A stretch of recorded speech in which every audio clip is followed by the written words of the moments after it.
la nzambe maboko mpe milolo kotalisa oye koyoka nzambe kotalisa oza moto ya esengo na mokolo na lelo talisa yango na baclamation talisa yango na milolo oyo ozobeta endimisa nseko solosolo oyaki liboso ya nzambe opesa ngai bomoi ya liloba na yo ya liloba na yo bomoi ya bosatu opesa ngai bomoi ya liloba na yo ya liloba na yo bomoi ya bosatu.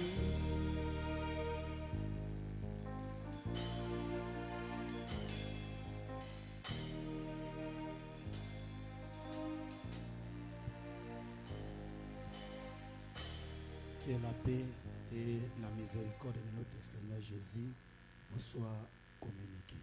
Kimia pe mawanzambe pe samelabino. Nous vous saluons tous par le nom précieux de notre Seigneur. Topesi bino ba sombote na kombo ya kitoko ya kolona biso. Nous sommes revenus pour notre réflexion dans la deuxième journée. Tozongi lisusu na tina ya likanisi na biso na mokolo ya mibale. Nous allons exploiter Zacharie chapitre 2. Toko tambo likolo ya Zacharie mokapo ya mibale. Parce que hier on avait exprimé sur Zacharie chapitre 1. Lobi tolobelaki na tina ya Zacharie mokapo ya yambo. Comme la matière est trop grande, lokola itini zalaki monene koleka. Nous n'allons pas tarder toujours sur Zacharie chapitre 1. Aujourd'hui, nous voulons prendre un autre chapitre. Nous prenons Zacharie chapitre 2. Nous commençons par le premier verset. Zacharie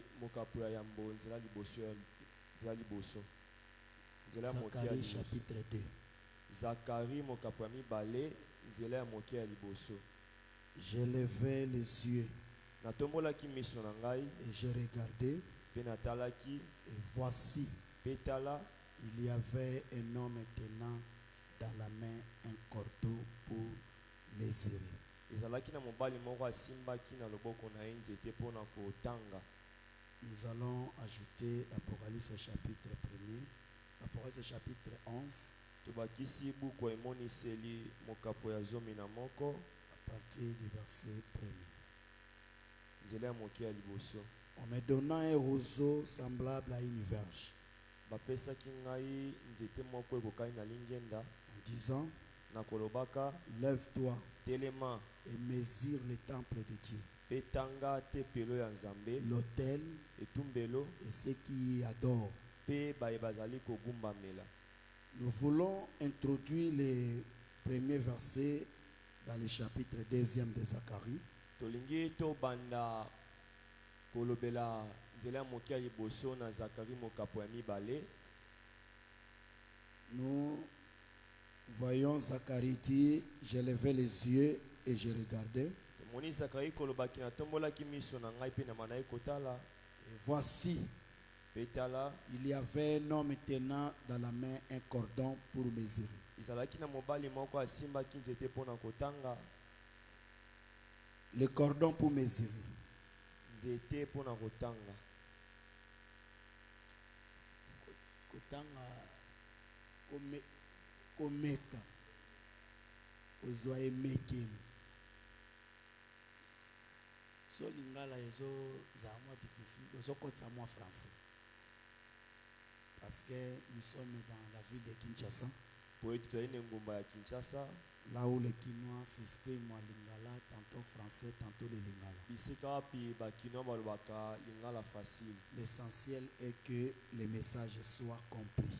Motu ezali ke sango e sosolisama. Si vous ramassez le lingala très difficile, ceux qui vont que lingala ezali makasi mingi, en tout cas les Kinois auront du mal à nous saisir. Bafandi ya Kinshasa bakozala na kokoso ya kososola biso. Bien que dans les réseaux sociaux, on nous suit partout dans le monde. Mais le Seigneur nous a fait grâce que nous évoluons au niveau de la ville de Kinshasa. Pour la salle biso ngolu to sala mosala na nzina engumba ya Et nous Kinshasa. voulons que cette réflexion puisse toucher les habitants de Kinshasa. To sepeli pe ki elikanisu esimba pe bavandi ya Kinshasa. Mais même si ça touche les habitants de la terre, Atako osimba bavandi ya mabele. mais en particulier, nous avons besoin de Kino. Kasi na koleka to na posa ya bakinwa. Voilà pourquoi les traducteurs doivent s'exprimer même en lingala facile. Taratina ete mondimo lifa limbola na lingala facile. Zacharie dit ici, Zakaria lobi awa il regardait awandai kotala et il vit un homme pe amoni mobali moko qui tient dans la main un cordon pour mesurer. oyo asimbaki na loboko na ye nzete mpona komesire. Saisissez-nous ici Bosimba biso awa le cordon nzete qui aide à mesurer. oyo esungaka mpona komesire. Aujourd'hui, Lelo le cordon est compris comme la parole. nzete wana emoni etalisami lokola liloba. Parce que dans l'Apocalypse chapitre 11, le Na- verset 1er, buku emoniseli mokapo ya zomi na moko nzela ya moke ya liboso le texte dit, likomi elobi en donnant un roseau bapesaki nzete moko comme une verge lokola lingenda à Jean epai ya yohane de mesurer mpona amesire le temple, tempelo l'autel etumbelo et ceux qui adorent. mpe bandai kogumbamela. Cela veut dire que Yango elakisi ete le réseau ou le cordon nzete doit mesurer le temple, esengeli emesire etepelo, mesurer l'autel, esengeli emesire etumbelo, mesurer aussi ceux qui sont là pour adorer dans le temple ou sur l'autel. esala mpe mosala ya komesire baza kogumbamela to mpe kosala mosala na tempelo. Cela veut dire que ceux qui adorent elakisi ke baza kogumbamela doivent être identiques au temple et à l'autel. esengeli bakokana na tempelo mpe na etumbelo. Vous savez bien boyebi malamu que dans les Écritures, na makomi c'est le temple qui sanctifie l'or. ezali tempelo nde ebulisaka moto. C'est écrit dans Matthieu chapitre 23. ekomami na buku ya matayo mokapo ya tuku mibale na Connaissez misato. aussi le verset 17, je crois. nzela ya moke ya zomi na sambo. Et si vous prenez le verset 19, soki bozwi nzela ya moke ya vous zomi allez na remarquer libwa, que c'est toujours l'autel qui sanctifie l'offrande. okomona kaka ke etumbelo nde ebulisaka moto. Le temple sanctifie l'or, etumbelo ebulisaka moto, l'autel sanctifie l'or. ebulisaka mobali. wolo L'autel sanctifie, le temple sanctifie l'or tempelo ebulisaka wolo, et l'autel sanctifie l'offrande. etumbelo ebulisaka libonza. Or, si nous prenons Jean chapitre 15, le verset 3e, soki tosi buku ya yohane mokapo ya zomi na mitano nzela ya moke ya misato, il est écrit, ekomami boye vous êtes tous soupirs bozali bino nyonso peto à cause de la parole que je vous ai annoncée. na ntina eloba oyo natei bino. C'est que ceux qui sanctifient oyo ebulisaka aujourd'hui, lelo ce n'est pas le temple, ezali tempelo ce te, n'est pas l'autel, ezali mpe etumbelo mais te. ceux qui sanctifient oyo aujourd'hui, ebulisaka lelo c'est l'évangile de Jésus. ezali sango malamu ya Yesu. L'enseignement de Christ sanctifie. lilakisi ya masiya ebulisaka. Peu importe atako la manière dont vous vous comportez, lolenge ozali kozala, mais quand vous comprenez cet enseignement soki ososo ilakisi et vous croyez à ça, mpe bondimeli cet yango, enseignement est capable de vous sanctifier, lilakisi oyo na makoki ya kobulisa de bino, vous rendre saint. ya kopesa bino bosantu. Voilà pourquoi nous avons dit que tala tina tolobi ete les temples, tempelo l'autel etumbelo doivent s'identifier esengeli ekokana à ceux qui adorent. na baye bazali kogumbamela. Ceux qui adorent oyo bazali doivent kogumbamela être identiques esengi mpe bakokana au temple na et à tempelo l'autel. mpe na etumbelo. Cela veut dire que yango elakisi ete les adorateurs bagumbameli doivent être identiques à l'autel et au temple. esengeli bakokana na tempelo mpe na Ce etumbelo. que Dieu attend de nous oyo nzambe aozela na biso est que nous qui sommes venus adorer, biso toyei kogumbamela nous devons être les mêmes avec le temple, l'autel qui est représenté comme la parole. Ce que Dieu attend de nous et que la parole que nous écoutons, nous devenons de même avec la parole. Est-ce que je ne sais pas si je me fais comprendre. Voilà pourquoi on nous dit que Jean prit les roseaux semblable à une verge pour mesurer le temple, mesurer l'autel, mesurer aussi ce qu'il y a d'or. Et ce cordon ou ce roseau ou cette verge qui aide à mesurer, aujourd'hui nous le prenons comme la parole. C'est pourquoi nous avons dit ici que Zacharie, quand il vit un homme ayant un cordon pour mesurer, voilà pourquoi nous avons dit ces cordons qui mesurent, en réalité c'est la parole. C'est la parole qui doit nous mesurer. C'est la parole qui doit nous façonner. C'est la parole qui doit faire que nous devenions comme elle est. Parce que pour voir Dieu, il faut être identique à ce qui est prêché. Voilà pourquoi tu vas lire dans la Bible, lorsque le roi demanda au serviteur d'Élysée, au serviteur au singulier, demanda à Géasi quelle est la plus grande œuvre que Élysée avait faite. Géasi rappela que l'Élysée avait fait vivre un enfant qui était mort.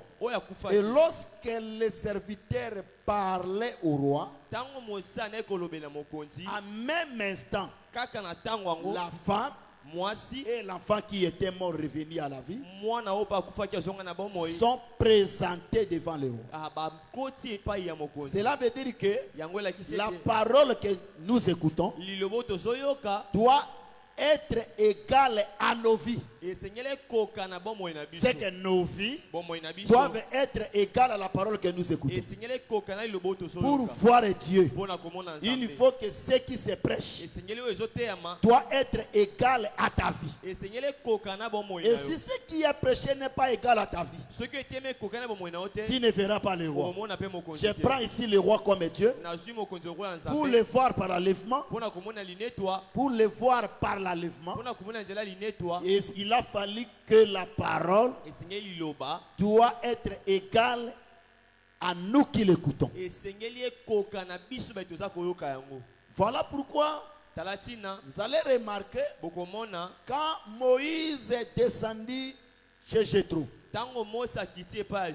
il prit une femme appelée Séphora.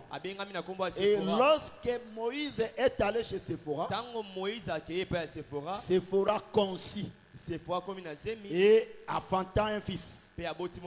Et on lui donna Gershom.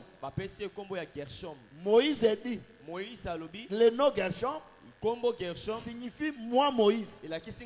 J'habite un pays étranger. Cela veut dire que l'enfant qui est né, c'est Moïse.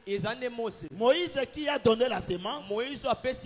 Mais la semence c'est sur Moïse. Cela veut dire que la parole que nous écoutons, c'est la semence de Jésus. Mais si ça entre dans nous, nous devons manifester Jésus. Je ne sais pas si je me fais comprendre. En quelque sorte, Moïse était en train d'écrire une lettre. Et lorsque cette lettre passe, les gens lisent Moïse. Voilà pourquoi le frère Paul dit, vous Vous êtes la lettre de Christ. La lettre de Christ, c'est vous. Donc lorsque vous passez, le monde doit lire Christ en vous. Cela veut dire que la parole qui se prêche, quand ça vient dans toi, doit manifester Jésus. Voilà pourquoi lorsque la femme de Moïse appelée Séphora, enfantant le deuxième fils, Moïse a dit, l'Éternel m'a délivré de l'épée de Pharaon. Cela veut dire que tous les enfants que Séphora avait manifestés étaient Moïse lui-même. C'est-à-dire que Séphora ne peut pas retourner avec Moïse si Séphora n'a pas manifesté les fils. Aujourd'hui aussi, nous comme Séphora, pour retourner avec le Seigneur, il faut que la sémence du Seigneur puisse manifester le Seigneur lui-même. Voilà pourquoi je dis que personne ne verra le Seigneur si la parole qu'il écoute n'est pas manifestée Jésus. Donc pour que la parole, pour que quelqu'un rentre par l'enlèvement, il faut que la parole qu'il écoute doit manifester Jésus. S'il ne manifeste pas Jésus, il ne rentrera pas par l'enlèvement. Voilà pourquoi Séphora, pour rentrer avec Moïse, elle pouvait manifester les deux fils. C'est que manifester la vie de Jésus, ça va vous permettre de voir le Seigneur par la lèvre. C'est pour cela que je dis ici que le cordon qui a aidé à cet homme de prendre la mesure, je dis que ce cordon représente l'enseignement. C'est la parole qui doit nous prendre la mesure. Mais remarquez, on nous dit ici, si nous prenons si nous prenons Zacharie, parce que nous sommes dans Zacharie chapitre 2e, c'est là que nous exploitons. Je prends Zacharie chapitre 2. À partir du premier verset, on descend. J'ai levé les yeux et j'ai regardé, et voici, il y avait un homme tenant la main au cordon pour mesurer. J'ai dit, où vas-tu? Il me dit, je vais mesurer Jérusalem pour voir quelle largeur et quelle longueur elle doit être. Cela veut dire que quand on parle de Jérusalem, on prend la mesure pour expliquer la longueur, la largeur de cette ville. Ici seulement, retenez, on cherchait à nous faire expliquer comment est Jérusalem. Jérusalem est comment? C'est ça la manière où on parle ici. La mesure de Jérusalem, comment est sa longueur, comment est sa largeur. On cherche seulement à nous faire comprendre. On cherche seulement à nous faire expliquer comment est Jérusalem. Elle est comment? Parce que je vous dirai, dans la Bible, il n'y a pas 3 Jérusalem. Dans la Bible, on n'a que 2 Jérusalem. Point barre. Si vous voyez 3e Jérusalem, c'est l'erreur. C'est l'esprit de l'apostasie. Ne croyez pas ça. Les gens qui disent que Jérusalem est à Kamba, mais ce sont des postats. Ce sont des postats. Les gens qui ont l'esprit de l'erreur. Il n'y a pas troisième Jérusalem. Il n'y a que deux Jérusalem. Jérusalem terrestre et Jérusalem céleste. Et ces deux Jérusalem sont expliqués comme les deux femmes d'Abraham. Si nous prenons Galates chapitre 4, le verset 24 jusqu'au verset 25, on nous explique que Abraham a eu deux femmes. L'une appelée Agar, l'autre appelée Sarah. Mais Agar, elle est comparée au mont Sinaï. Elle est la Jérusalem terrestre. Elle est la Jérusalem actuelle qui est dans la servitude avec ses enfants. Cela veut dire ici que cette Jérusalem, elle est expliquée comme une montagne de Sinaï. Elle est expliquée comme une Jérusalem actuelle qui est esclave. Et si nous regardons Jérusalem actuelle qui est esclave aujourd'hui, cette Jérusalem, c'est Israël. Parce qu'Israël n'est pas délivré. Israël est toujours esclave. Bien que le Seigneur est venu, mais il n'a pas crié au Seigneur. Il a repoussé le Seigneur. Et en repoussant le Seigneur, Israël est resté esclave. Et il attend sa délivrance qui se fera après l'enlèvement de l'église. Voilà pourquoi je dis ici que Jérusalem terrestre nous parle de Sinaï qui est la loi, et Jérusalem céleste nous parle de Sarah. Et Sarah, c'est notre mère. Voilà pourquoi nous disons que la Jérusalem céleste, en réalité, c'est l'épouse de l'agneau. Mais c'est l'épouse de l'agneau. C'est l'Apocalypse qui nous parle. Viens, je te montrerai l'épouse de l'agneau. Et quand Jean s'approcha, il regarda, au lieu de voir une femme, il vit une ville appelée Jérusalem qui descendait du ciel. Et elle venait faire quoi? Cela veut dire que l'église qui est la Jérusalem d'en haut, aujourd'hui, elle est sur la terre. Et un jour, elle montera au ciel. Elle montera au ciel par l'enlèvement. Et après avoir passé le temps dans les airs avec le Seigneur, elle va descendre pour fêter le millénaire. Parce que le millénaire ne sera pas dans les airs. Le millénaire est terrestre. Et le millénaire sera sur la terre. Voilà pourquoi je dis que la nouvelle Jérusalem, c'est notre mère. C'est Sarah. Et Sarah, c'est l'église. Est-ce que je me fais comprendre? Je me fais comprendre. Est-ce que vous me saisissez? C'est une réflexion. J'ai déjà donné le verset.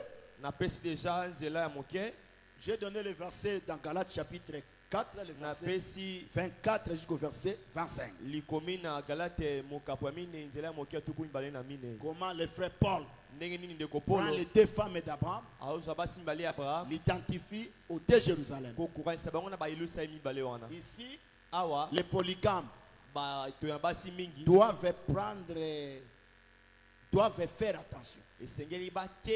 Ceux qui disent que Abraham avait Agar et Sarah, lui aussi aujourd'hui peut avoir 10 femmes. Il faut faire attention quand Abraham prend 2 femmes. Ces choses sont allégoriques.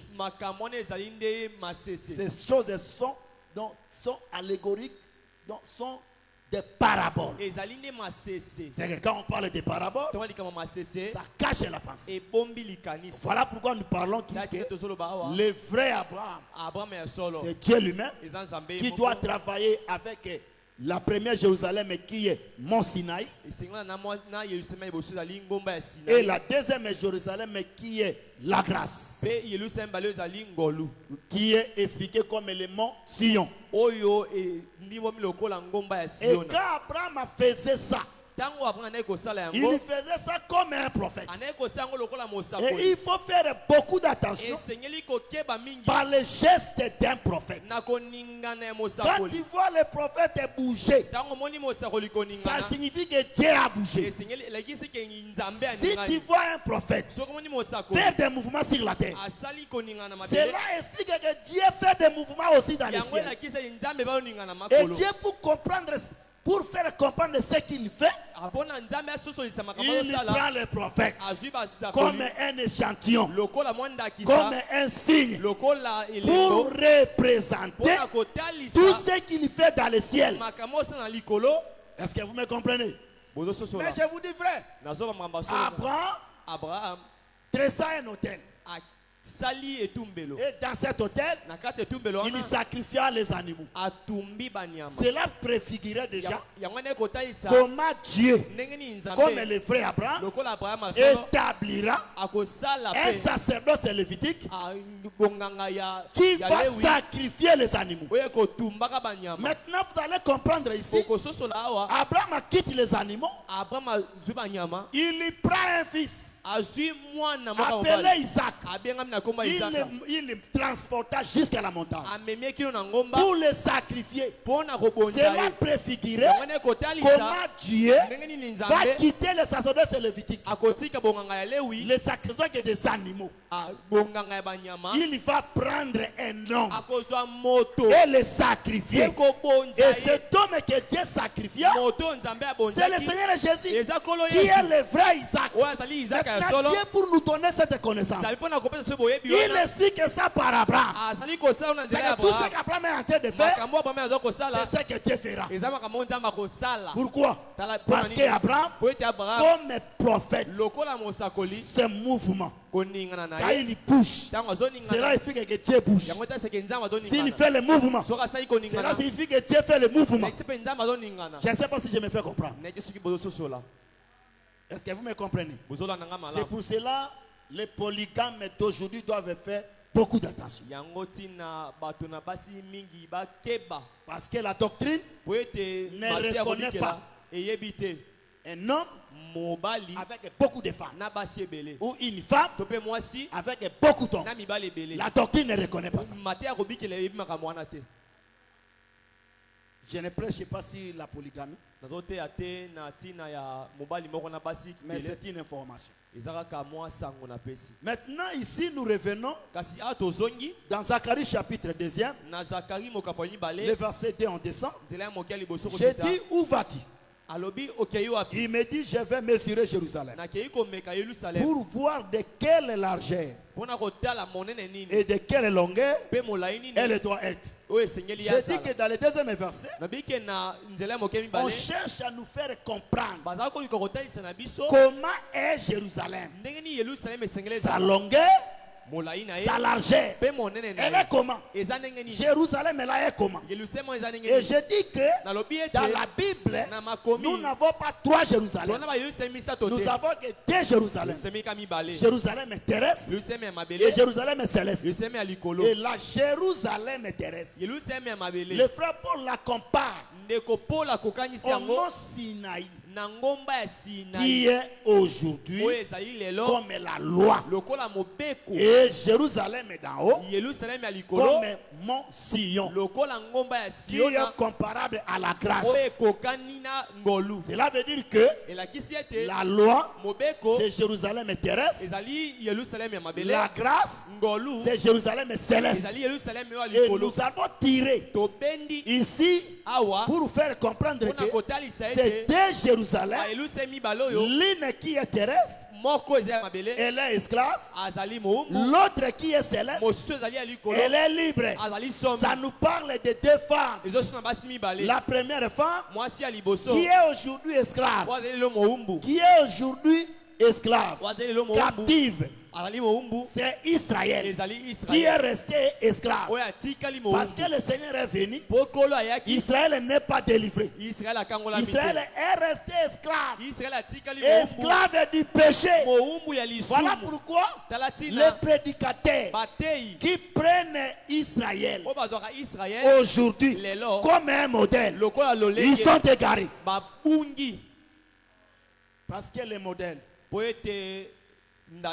aujourd'hui, c'est l'église. Ce n'est pas Israël. Le modèle aujourd'hui, c'est l'église. Ce n'est pas Israël. Quelqu'un qui s'est fait baptiser au Congo, il voit comme si le fleuve Congo n'est rien. Il faut qu'il paye les billets, chercher le visa, voyager en Israël pour se faire baptiser dans le Jourdain. Comme si Dieu est dans le Jourdain. Oh, il ne connaît pas que Dieu a déjà quitté le Jourdain. Aujourd'hui, Dieu réside dans sa parole. Il ne réside jamais dans le Jourdain. Il réside dans sa parole. Il faut faire beaucoup d'attention quand Dieu se déplace. Toi aussi déplace-toi. Si tu restes stationné, tu vas embrasser l'idolâtrie. Voilà pourquoi vous allez comprendre ici, Dieu était à Gopher. Lorsqu'il dit à Noé, construis l'arche par le bois de Gopher. Là, Dieu était à Gopher. Et quand Dieu est à Gopher, quand Dieu est à Gopher, et toi tu viens d'à Gopher, même si le monde est péri, toi tu ne périras pas. Mais quand Dieu quitte Gopher, il vient d'Acacia. Moïse construit le tabernacle, mais par Acacia. Toi tu dis que je n'ai pas besoin d'Acacia. Je pars là-bas à Gopher. Dieu n'est pas à Gopher. Dieu est dans Acacia. Il faut faire attention quand Dieu se déplace. Et quand Dieu quitte Acacia, Dieu arrive où dans le cèdre. Quand toi tu le cherches d'Acacia, il n'est plus d'Acacia, il est dans les cèdres. Il faut faire attention quand Dieu se déplace. Et je dis encore que Dieu s'est déjà déplacé. Il a quitté Gopher, il a quitté Acacia, il a quitté le cèdre, il a quitté Sinaï. Aujourd'hui, Dieu réside dans Jésus. Si tu as Jésus, tu as Dieu. Mais si tu n'as pas Jésus, tu n'as pas Dieu. Voilà pourquoi je te dis, il faut faire beaucoup d'attention quand Dieu se déplace. Toi aussi déplace-toi. Ne reste pas stationné. Si tu restes stationné, tu vas embrasser l'idolâtrie et tu seras perdu. Voilà pourquoi je te dis ici que Jérusalem, on doit la mesurer, connaître sa largeur et sa longueur. Là, je parle ici dans les versets 2 du chapitre 2 de Zacharie. On nous fait comprendre comment est Jérusalem, sa largeur, sa longueur. Nous devons comprendre ça. Voilà pourquoi dans le verset 3e on nous dit, voici l'ange qui parlait avec moi s'avançant, et un autre ange vint à sa rencontre. Il lui dit, cours, parle à ce jeune homme et dit, Jérusalem sera une ville ouverte à cause de la multitude d'hommes et des bêtes qui seront au milieu d'elle. Cela veut dire que Jérusalem, une ville ouverte. J'aime beaucoup la Bible. Parce que dans la Bible, la première Jérusalem n'était pas une ville ouverte. La première Jérusalem était une ville entourée. Mais la seconde Jérusalem sera une ville ouverte. Il faut faire beaucoup d'attention parce que j'avais ramassé la révélation ici. Voilà dans les Écritures. Quand vous lisez la ville, c'est un homme. Est-ce que vous me comprenez? Mais si vous prenez Proverbe chapitre 25,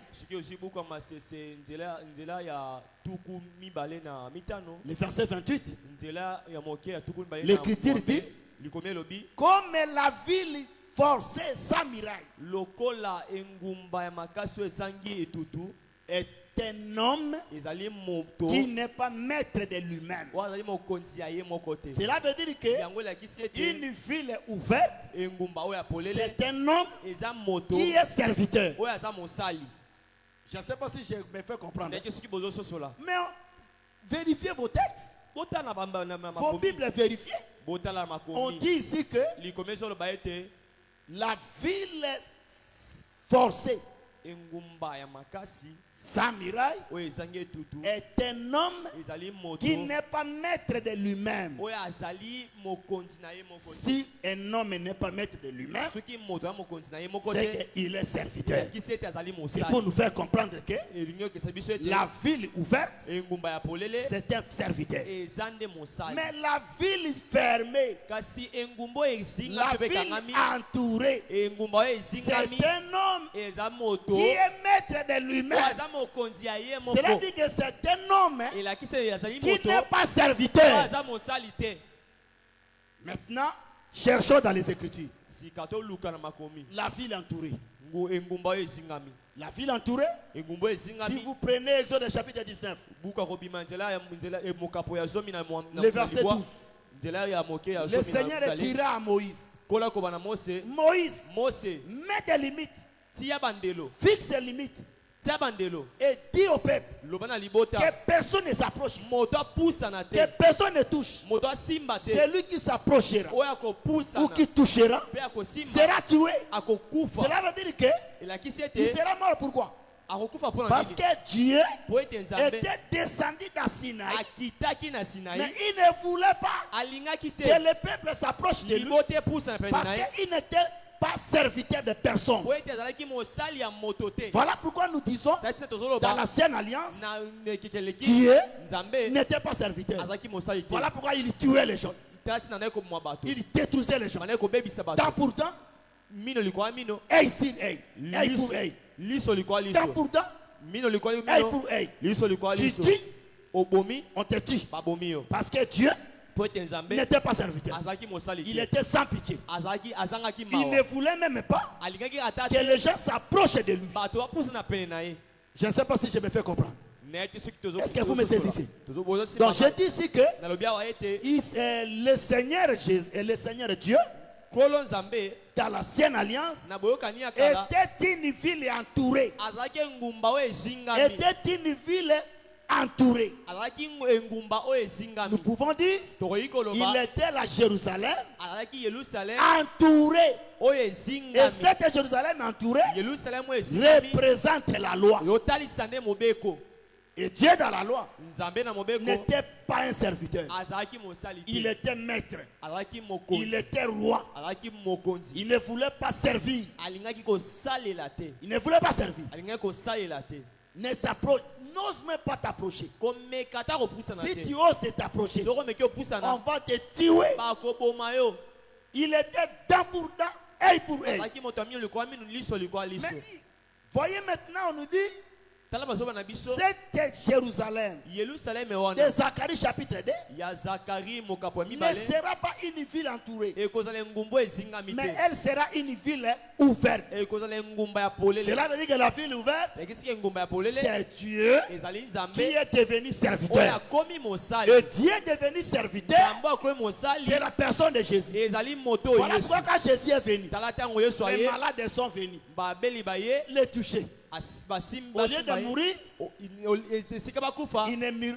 ne mouraient pas, mais au contraire, ils étaient guéris. Quand la femme en perte de sang s'approche, touche le pan de sa robe, la perte de sang a cessé. Cela veut dire que Jésus était Dieu qui était venu servir. C'est lui la ville ouverte. Donc nous voulons conclure par là pour dire que la ville ouverte représente la grâce. La ville entourée représente la loi.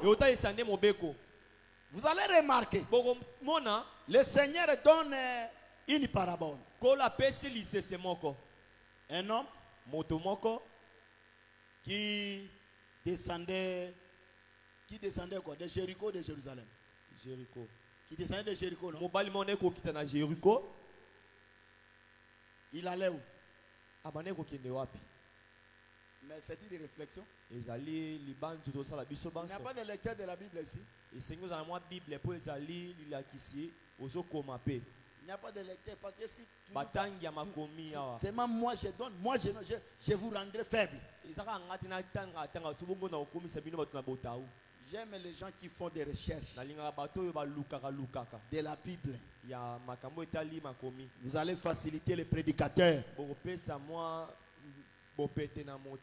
Nous avons parlé que nous aurons des journées de réflexion sur le livre de Zacharie. Et il fallait vous préparer en conséquence.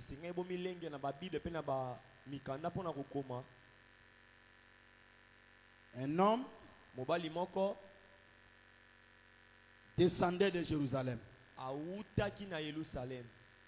partait à Jéricho. Il venait de Jérusalem, descendait à Jéricho. C'est comme ça que le Seigneur donne la parabole. Hein? Mais c'est dans Luc chapitre 10. On prend exemple. Luc chapitre 10. Le verset 30. Jésus reprit la parole et dit: un homme descendait de Jérusalem à Jéricho. Il tomba au milieu des brigands qui le dépouillèrent, les chargeurs de coups et s'en allèrent, les laissant à demi-mort. Cet homme venait d'où? Il venait de Jérusalem, mais partait à Jéricho. Ici, le Seigneur dispose la Jérusalem comme la première ville. Je ne sais pas si vous me comprenez. Il commence par Jérusalem et il termine par Jéricho. Jérusalem est prise comme la première ville. Jéricho est compris ici comme la dernière ville. Mais quand vous prenez les écrits de la Bible, vous demandez à Josué, vous demandez à Caleb. Jérusalem était la 40e ville. Josué et Caleb vont nous dire que Jérusalem était la dernière. Parce que quand nous sommes venus de l'Égypte, nous avons traversé la mer Rouge. Nous avons traversé le Jourdain. Ce n'était pas Jérusalem qu'on avait conquise avant.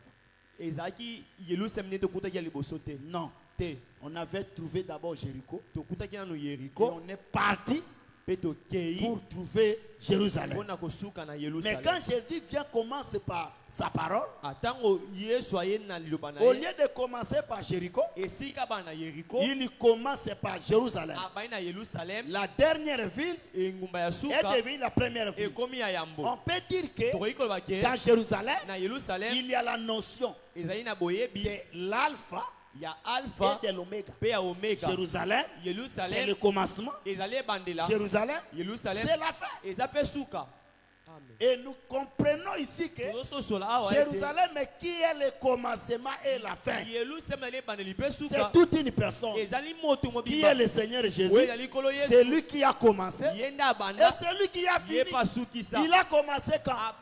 Il a commencé dans la création. Il a fini aussi dans la création. Quand je parle de la création, je parle de la notion du temps. Dans le temps, Jésus commence. Et dans le temps, Jésus est comme la fin. Mais quand on ressort hors du temps, il est éternel. Voilà pourquoi je dis ici que Jérusalem était comme l'alpha et l'oméga. Alpha P Omega. Et l'alpha et l'oméga aujourd'hui, Alpha P Omega, c'est le Seigneur Jésus qui est l'alpha et l'oméga. Alpha P Omega.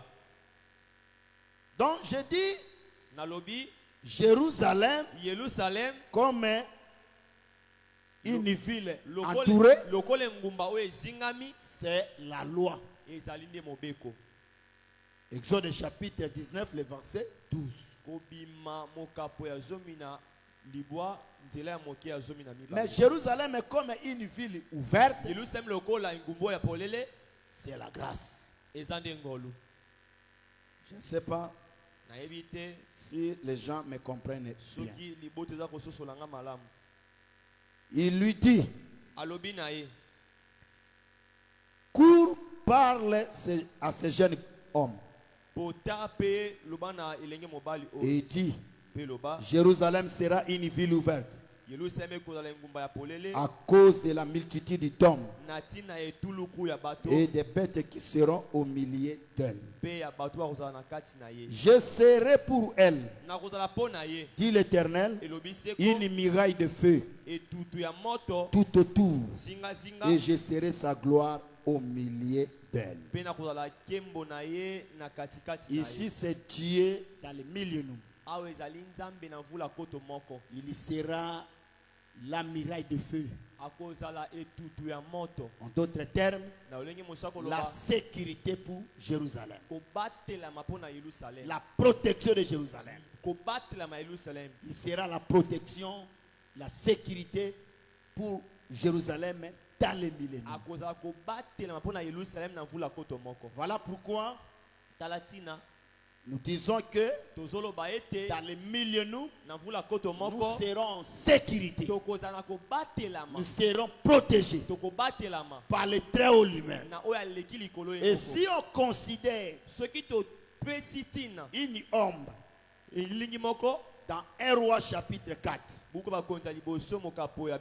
va chercher ça vite. 1 Roi chapitre 4. Ça doit être au verset 20. Juda et Israël étaient très nombreux. Pareil. Non.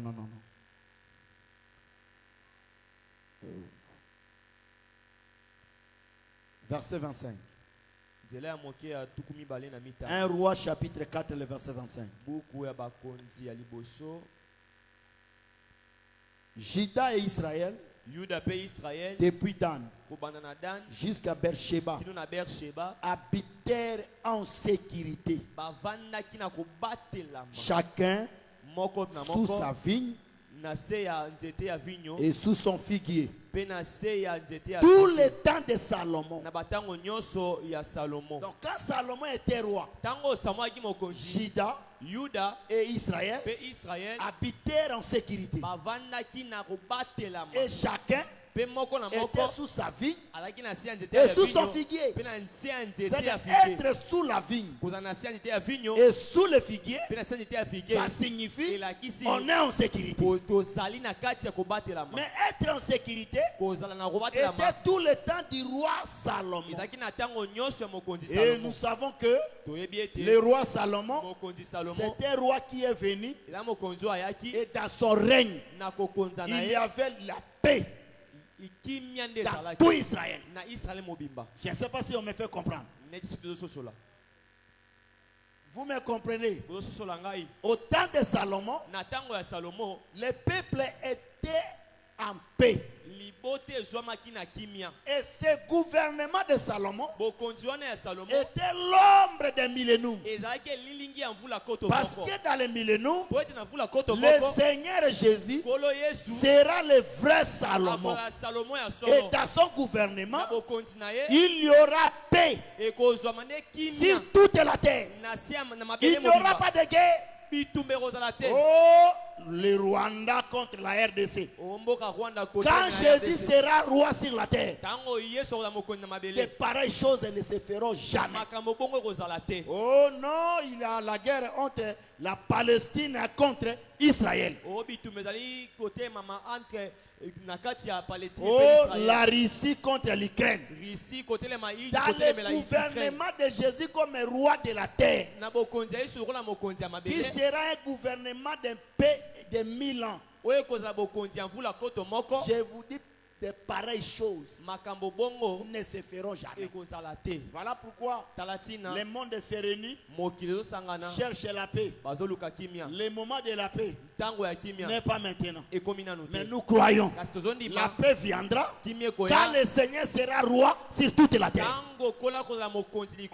Malgré les organisations que le monde est en train de faire, cherchons un peu à mettre la paix dans le monde.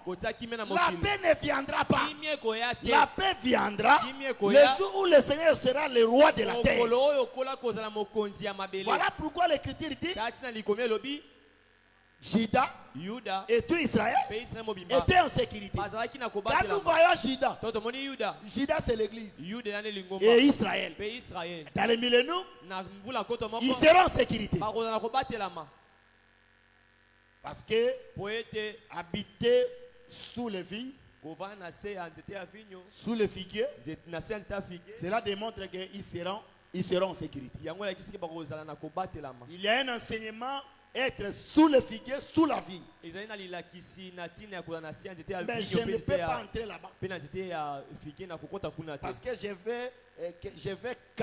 je cadre mon exposé par rapport au livre de Zacharie. Mais je vous dis vrai, si vous cherchez la vigne et le figuier, ils vont nous dire que moi la vigne, je suis là pour produire le vin. Moi le figuier, je suis là pour produire la douceur. Nous ne pouvons pas régner sur vous. C'est un enseignement très approfondi. Mais je n'entre pas là-bas. Je suis entré seulement pour dire que au règne de Salomon, il y avait paix sur tout Israël. Même les nations qui étaient aux environs vivaient la paix. Pour nous dire que la paix que nous aurons au millénaire, même les nations seront bénéficiaires comme était au temps de Salomon. Voilà pourquoi nous disons le vrai Salomon, c'est le Seigneur Jésus. Mais il sera Salomon quand? Parce que si on le prêche Salomon aujourd'hui, c'est la révélation. Mais dans la prophétie, il sera Salomon dans le règne de 1000 ans. Parce que David doit d'abord combattre. Quand David combat, après la victoire de David, c'est Salomon qui entre dans le règne. Et je dis que David qui combat, c'est le Seigneur Jésus dans sa seconde venue. Comment il va combattre et vaincre dans la guerre que nous appelons Armageddon. Et quand le Seigneur sera victorieux, après viendra le gouvernement de Salomon. Et le gouvernement de Salomon, ça sera un gouvernement de paix. C'est ça le règne de Jésus, comme roi de toute la terre dans le règne millénaire. Je ne sais pas si je me fais comprendre. Mais à la fin du gouvernement de Salomon,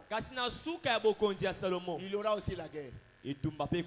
Voilà pourquoi, bien qu'il était un roi de paix, mais pendant son gouvernement, il achetait des chars. Parce qu'il savait, à la fin, il va combattre. Oh, le dernier combat de Salomon dans la prophétie, Gog et Magog, que le Seigneur va combattre. Voilà pourquoi je dis ici que Juda et Israël étaient en sécurité. C'est que Juda et Israël, comme les deux peuples qui seront en sécurité, et nous disons ici que c'est Juda et Israël symbolisent l'Église et Israël qui seront en sécurité dans le millénaire. Je ne sais pas si on me comprend. Est-ce que vous me comprenez? Voilà pourquoi j'ai dit ici que Juda typifie l'Église. Vous savez que dans le royaume de Juda, Dieu n'a jamais permis que les lampes s'éteignent. C'est écrit comme ça. Dieu n'a jamais permis. Parce que Dieu comme prophète, vous voyez déjà Branham. Alors pour le verrouiller, il ne permet pas aux lampes dans le royaume de Juda de s'éteindre. Parce que les lampes étaient des rois. Les rois étaient des lampes. Cela dit que dans Juda, il n'y avait pas ténèbres. Parce que les ténèbres, c'est le manque de la lumière. Les ténèbres, c'est le manque du roi.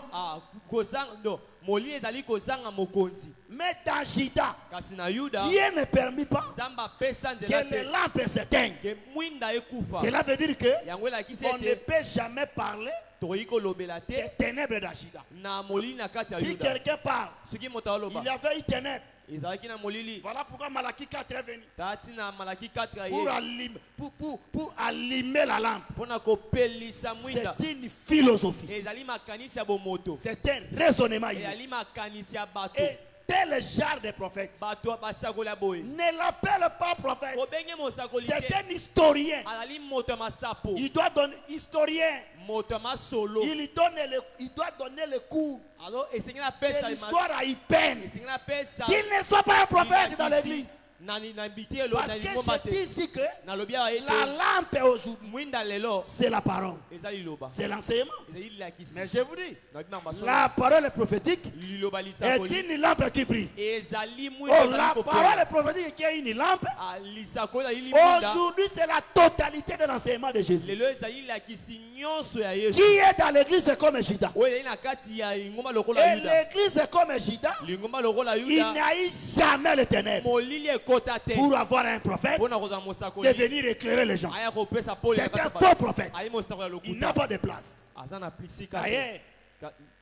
D'ailleurs, d'Apocalypse chapitre 1er. Celui qui est au milieu de cette chandelier avait la face d'un soleil.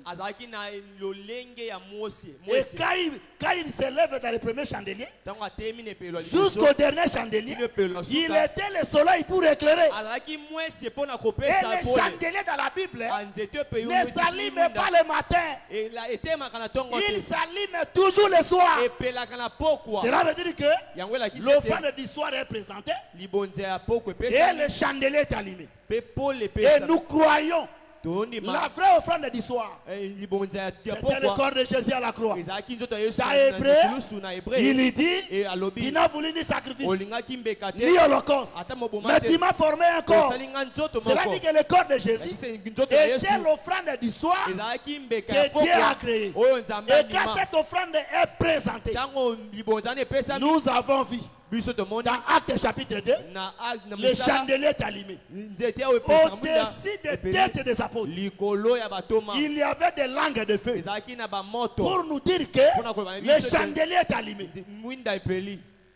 Et depuis que le chandelier est allumé, jusqu'au matin, le chandelier ne s'éteindra jamais. Pourquoi? Parce que c'est lui qui veille. C'était sa souverain sacrificateur. Mais comme souverain sacrificateur de là était un homme, lui veillait. Et le chandelier n'a jamais été éteint. Mais notre souverain sacrificateur, aujourd'hui, ce n'est pas un homme. C'est Jésus lui-même qui veille pour que la lampe ne s'éteigne pas. Voilà pourquoi je te dis que cette parole ne sera jamais tombée. Parce que Jésus est là pour sécuriser sa parole. Même si les gens se perdent, qu'ils se perdent, mais la parole ne se perdra jamais. Parce que c'est lui qui la garde, c'est celui qui la veille, c'est lui qui veille. Est un homme qui est Jésus, Dieu, qui ne dort pas, il ne sommeille pas, il ne somnole pas, il ne dort jamais. Est-ce que l'église me comprend? Voilà pourquoi je dis ici que le chandelier, celui qui était au milieu, la face était le soleil. Était le soleil. Voilà pourquoi on ne peut pas parler des ténèbres dans l'église. Parce que les 7 chandeliers, on explique ça comme les 7 églises. C'est l'Apocalypse chapitre 1, le verset 20. C'est que les chandeliers, c'est l'église. Mais celui qui est au milieu, c'est un soleil pour éclairer. Le soleil qui éclaire, aujourd'hui c'est la parole.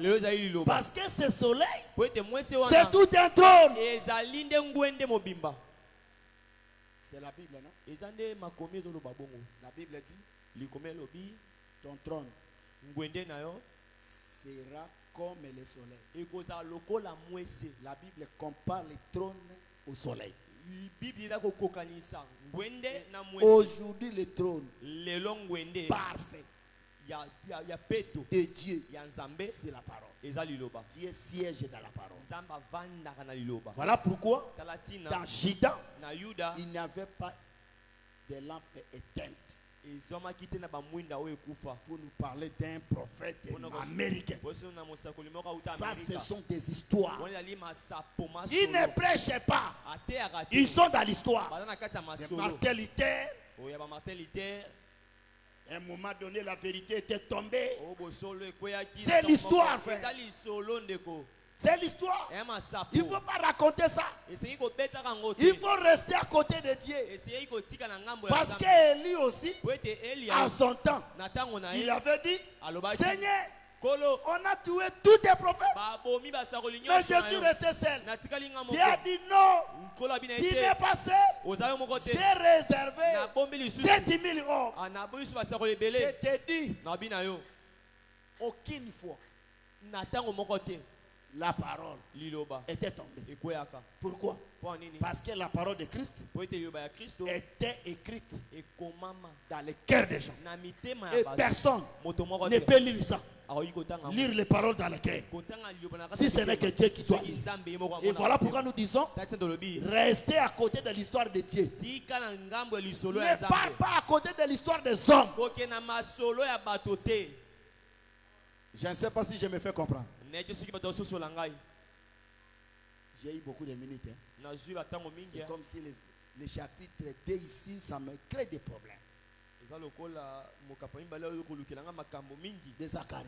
J'ai 30 minutes dans le verset 4. Juste dans le verset 5. Hein. Je ne peux pas terminer ça aujourd'hui, Seigneur. Zacharie, chapitre 2. Le verset, oui, j'étais dans le verset 5. Je serai pour elle, dit l'Éternel, une muraille de feu tout autour, et je serai sa gloire au milieu d'elle. Le Seigneur se présente comment, donc, nous parle comment il sera dans le millénaire. Il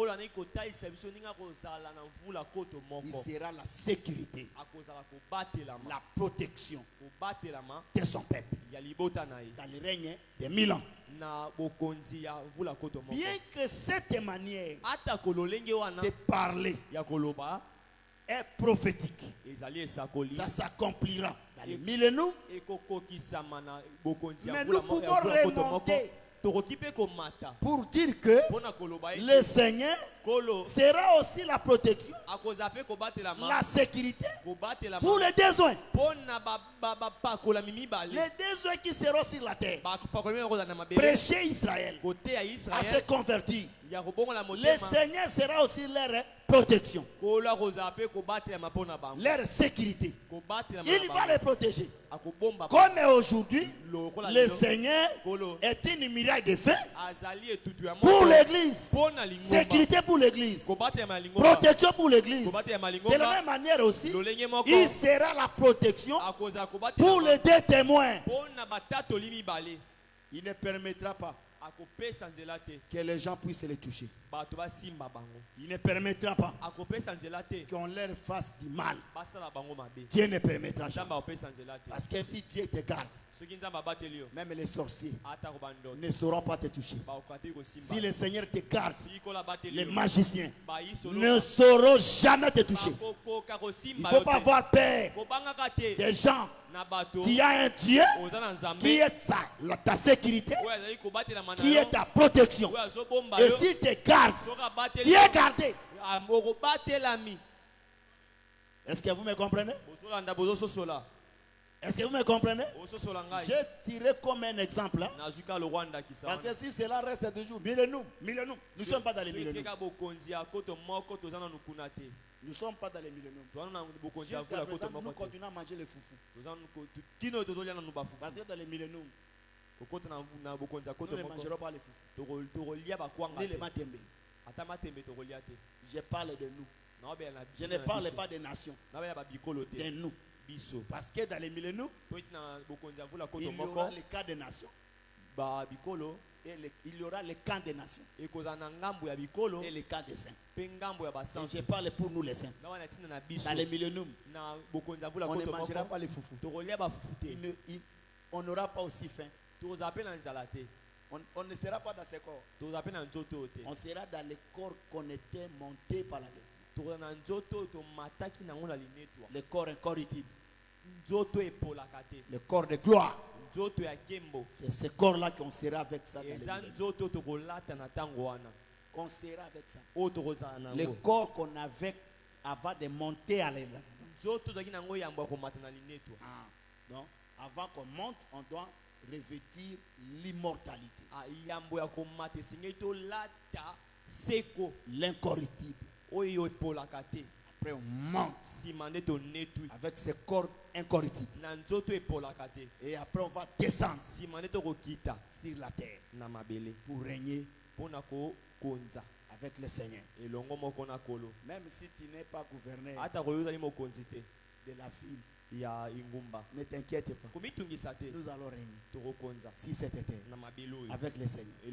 Mais ces règnes-là, ce n'est pas comme quelqu'un a prêché. Nous allons hériter les Sozacom. Moi, hériter les Sozacom. Moi, j'ai pris Dieu pour hériter les Sozacom.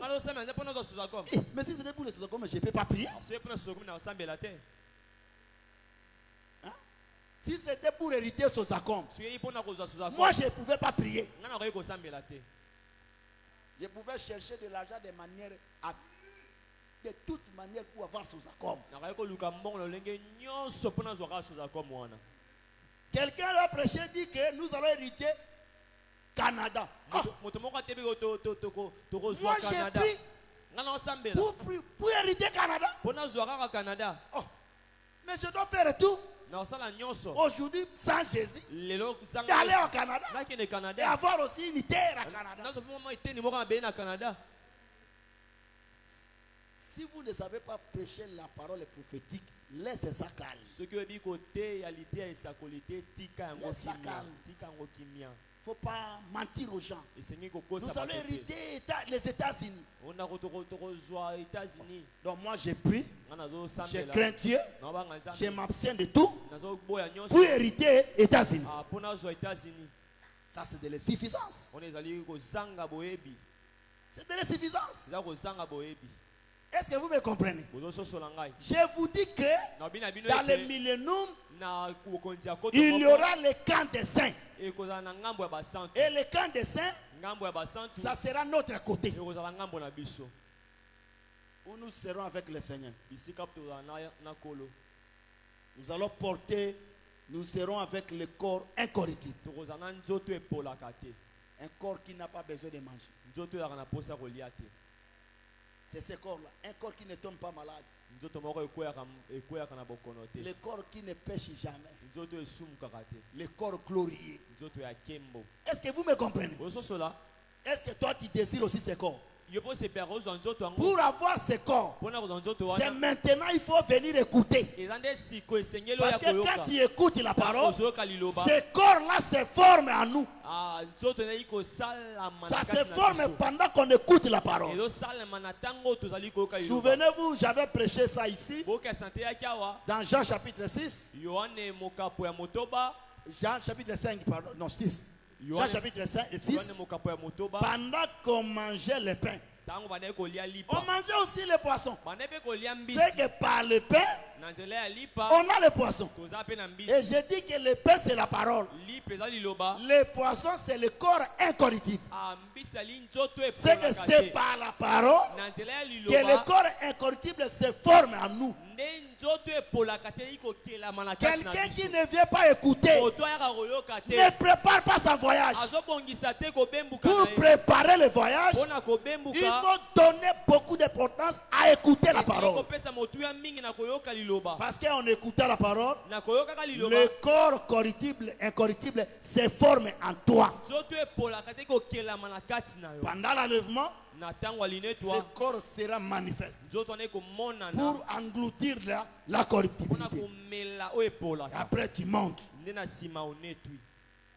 Est-ce que vous me comprenez? Vous me comprenez? Vous me comprenez? Moi je suis contre les gens qui prêchent que, voyez dans les millénaires, ce sont les saints qui seront les gouverneurs.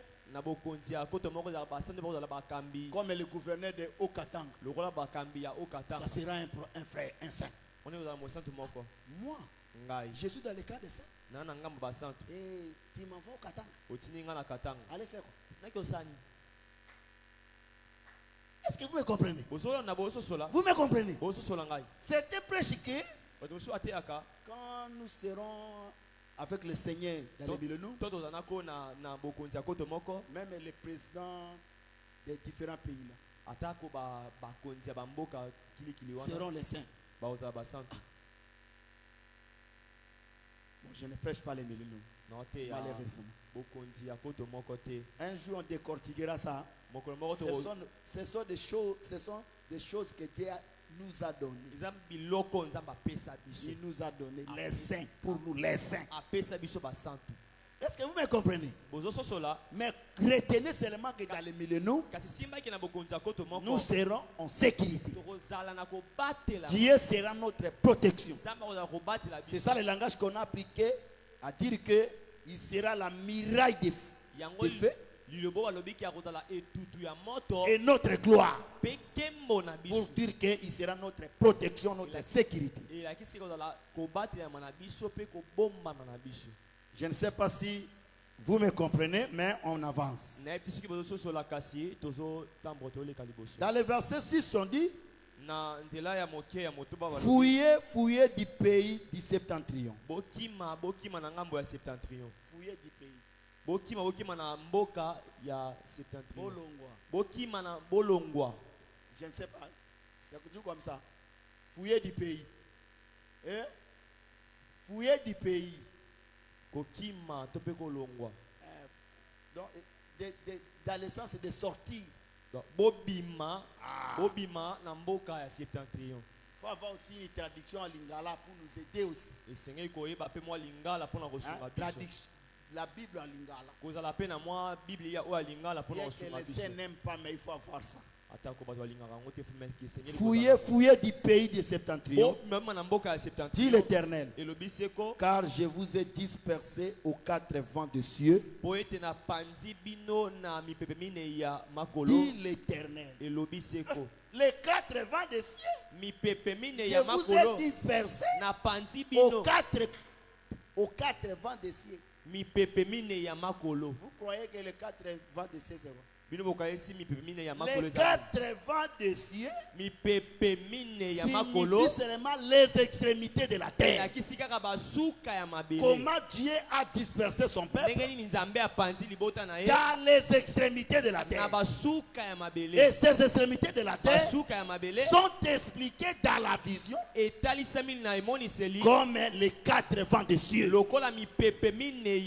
ne sais pas si on me comprend. On court vite pour achever le deuxième chapitre. Quatre vents des cieux, dit l'Éternel. Sauve-toi, Sion, toi qui habites chez la fille de Babylone. Sauve-toi, Sion, toi qui habites chez la fille de Babylone. Les Sion là, que Dieu dit de se sauver et de sortir de chez la fille de Babylone. Ce Sion-là symbolise son peuple. Son peuple, le peuple du Seigneur, qui doit quitter, qui doit sortir de chez la fille de Babylone. Ici, la fille de Babylone nous parle des nations.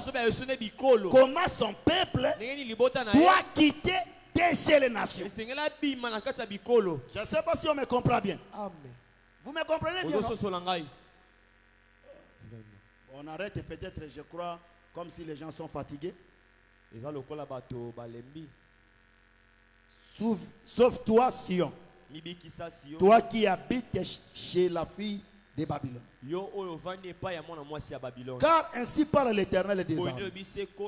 Après cela viendra la gloire. Il m'a envoyé vers les nations qui vous ont dépouillé. Car celui qui vous touche touche la prunelle de son œil. Ici, Dieu parle toujours qu'il est la protection. Celui qui vous touche, celui qui vous touche, touche les prunelles de ses yeux, de vos yeux, je crois, de son œil, prunelle de son œil.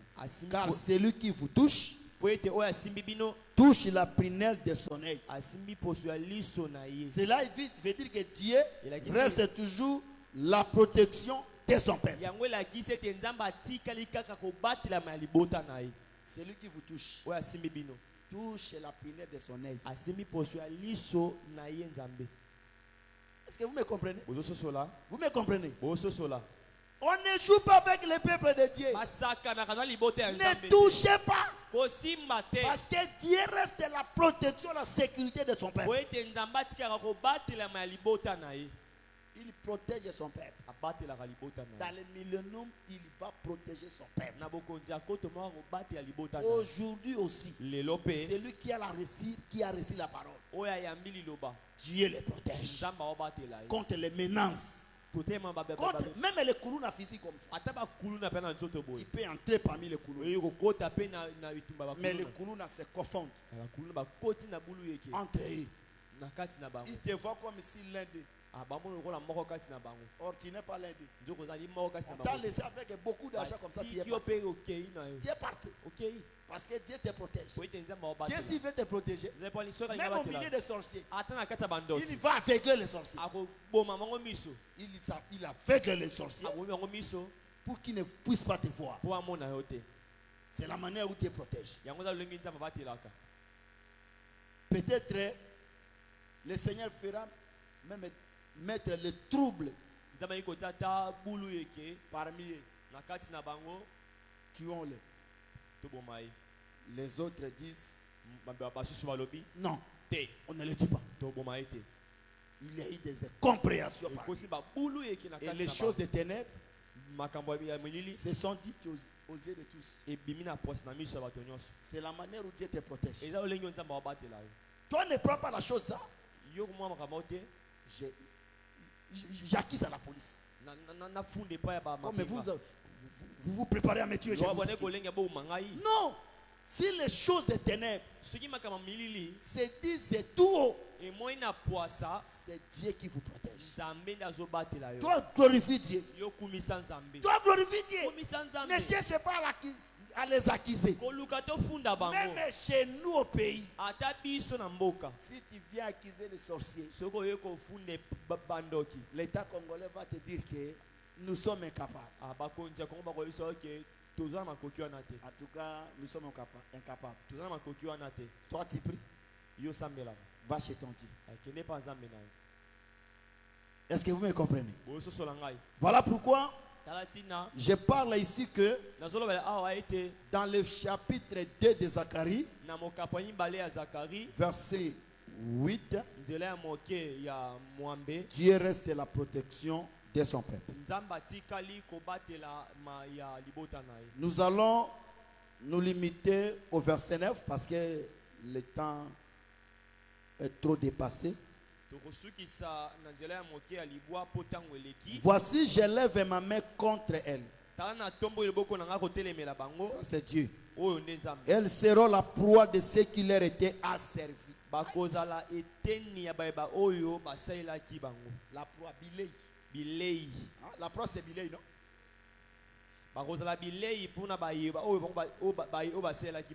Et vous saurez que l'Éternel des armées m'a envoyé. C'est comme vous dominez sur les gens. Et ces gens-là que vous dominez sur eux, c'est vous qui deviendrez leur nourriture. C'est comme ça que la prophétie parle. Israël qui était dominé, mais en ce jour-là, les nations qui l'avaient asservi deviendront la proie d'Israël. Mais ça c'est Malachie 4. C'est Malachie 4. On peut lire Malachie 4 parce qu'on se limite là. Parce que quand vous partez chez les Branhamistes, ils disent Malachie 4. Alléluia, Malachie 4.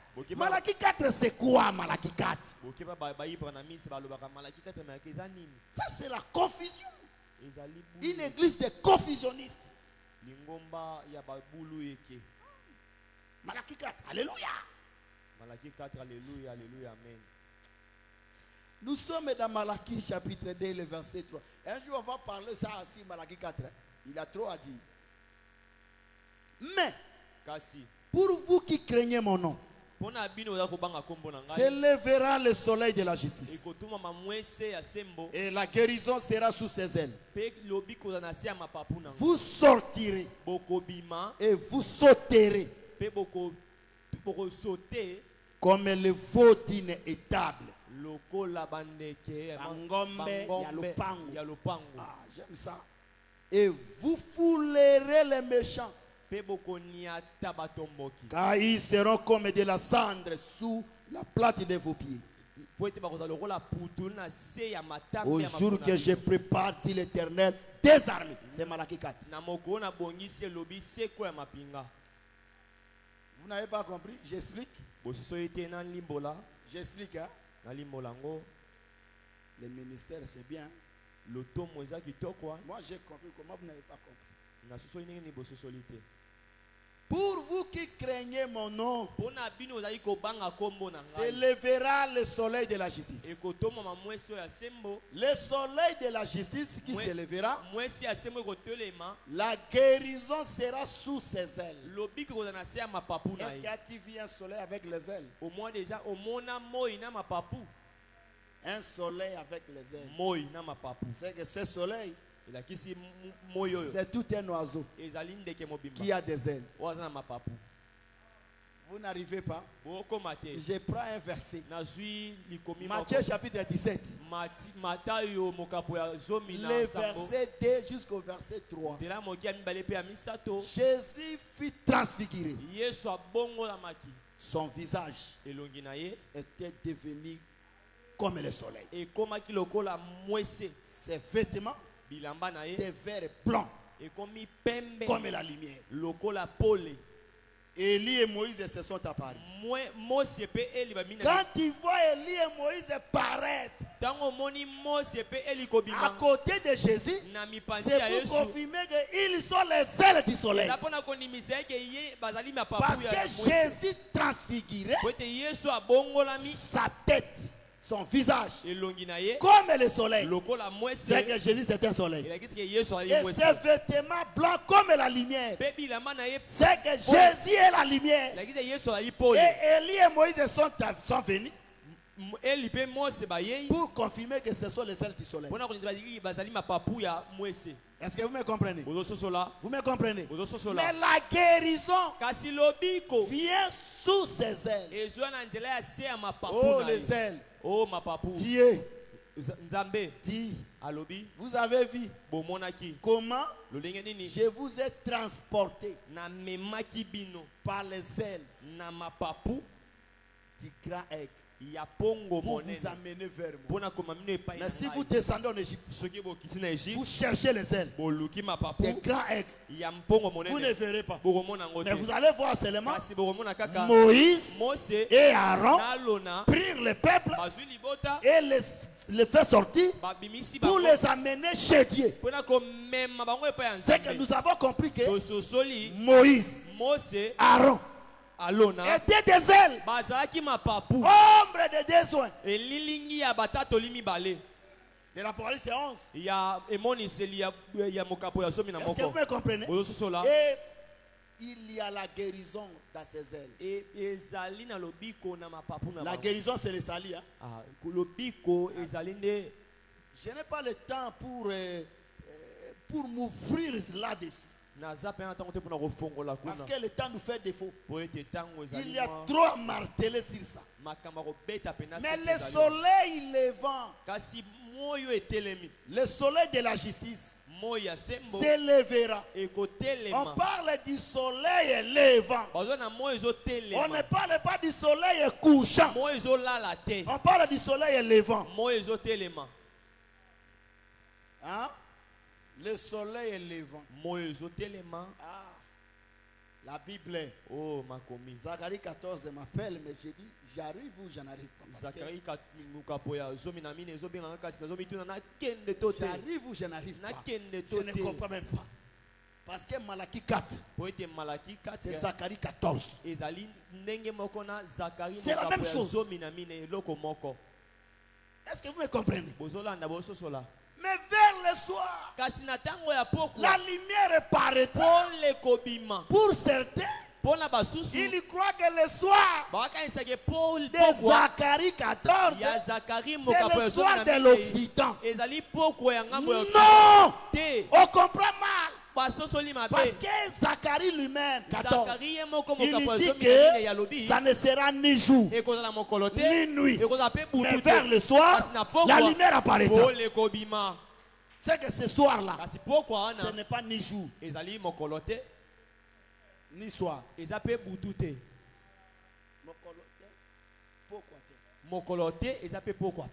c'est le verset, non? C'est pas bon. Maintenant, demandez ici, on a dit que ce ne sera ni jour ni soir. Mais vers le soir, la lumière apparaît. Tu vois comment la Bible complique. Il faut que nous demandons les soirs là de la lumière. Les soirs là de la lumière, c'est quoi? Quand on parle du soir, c'est le déclin. C'est la chute d'un temps. Est-ce que vous me comprenez? C'est la chute d'un temps.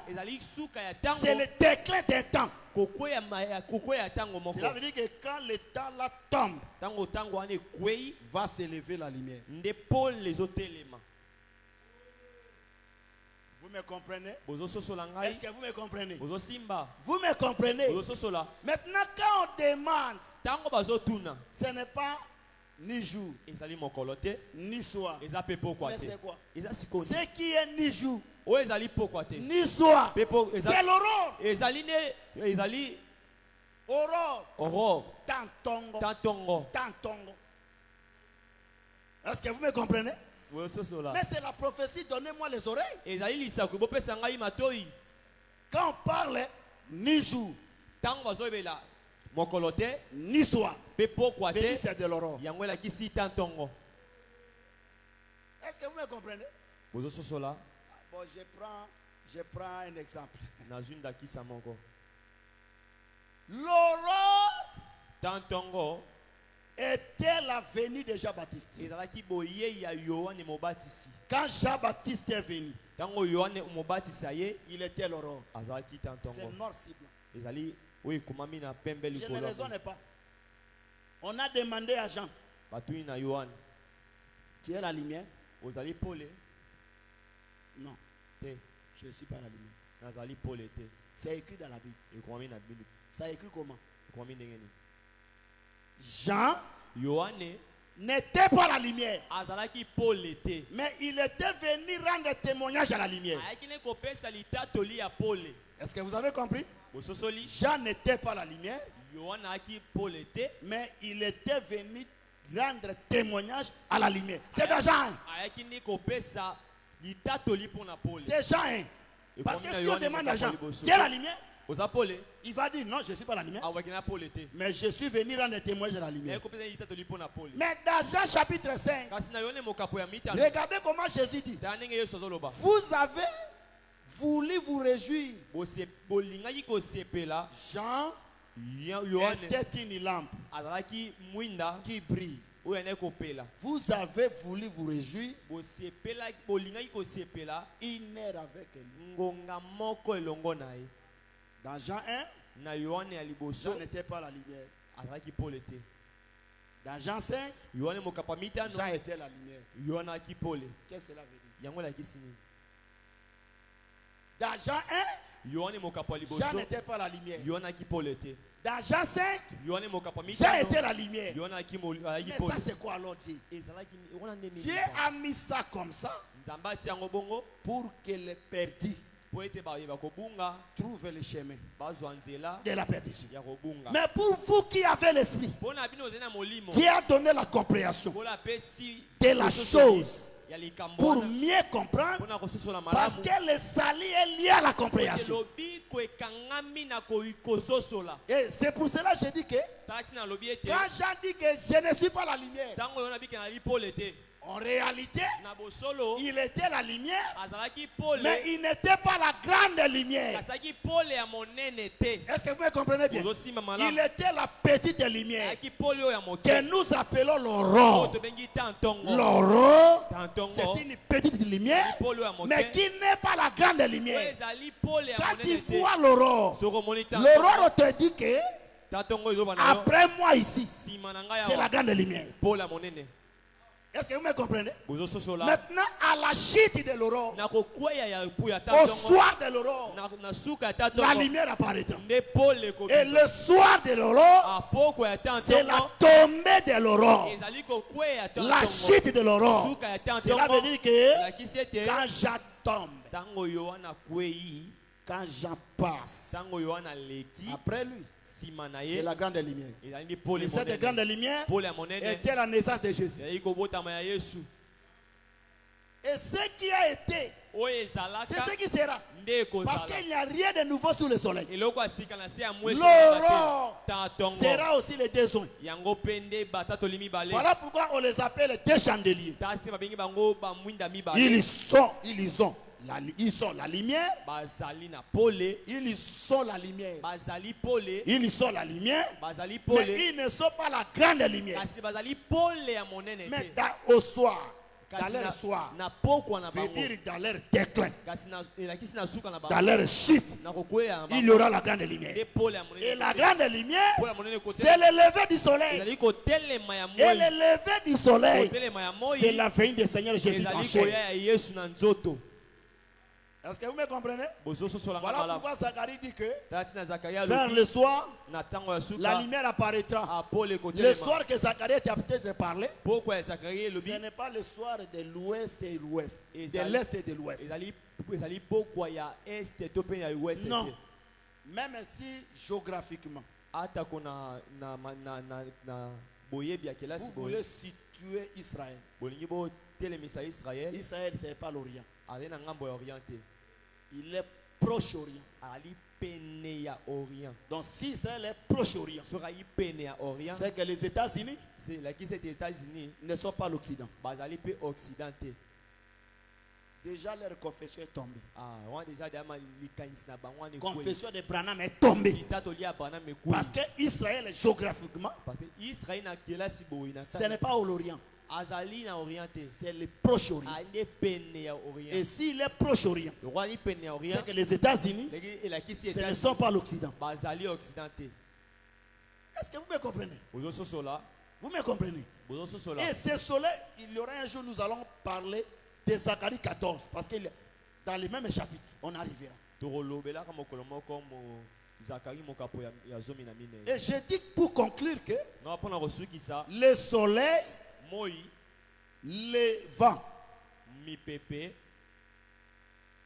vents, non, le soleil, les vents, le soleil, les vents, en réalité c'est Jésus, mais qui vient avec ses ailes. Ces ailes comme les deux prophètes qui vont annoncer à Israël la parole. Est-ce que vous me comprenez? Maintenant, quand Israël va se convertir, après la conversion d'Israël, je saute les étapes. Le jour de l'Éternel se lèvera. Et ce jour de l'Éternel, ce n'est pas l'enlèvement. Le jour de l'Éternel, c'est Jésus dans sa seconde venue. Il se lèvera comme le feu. Parce que l'Écriture dit que ce jour les embrassera. Les embrassera. Les embrassera. Ah, les embrassera. C'est que c'est un jour appelé le feu. Ça parle de Jésus qui vient comme le jugement, qui vient comme la colère pour frapper les méchants. Les méchants ici, ce sont toutes les nations que le Seigneur va combattre. Mais Israël, Israël ne combattra jamais. Mais tu verras déjà que les ennemis sont tombés et Dieu les a donné la supériorité. Voilà pourquoi on nous dit vous foulerez les méchants comme la cendre. Pourquoi? Parce que les jours de l'Éternel les a déjà embrasés, les a déjà consumés. Les jours de l'Éternel là, c'est comme Jésus dans sa seconde venue qui les a frappés, qui les a tapés. Et Israël a trouvé déjà que les ennemis sont morts. Il a pris le dessus.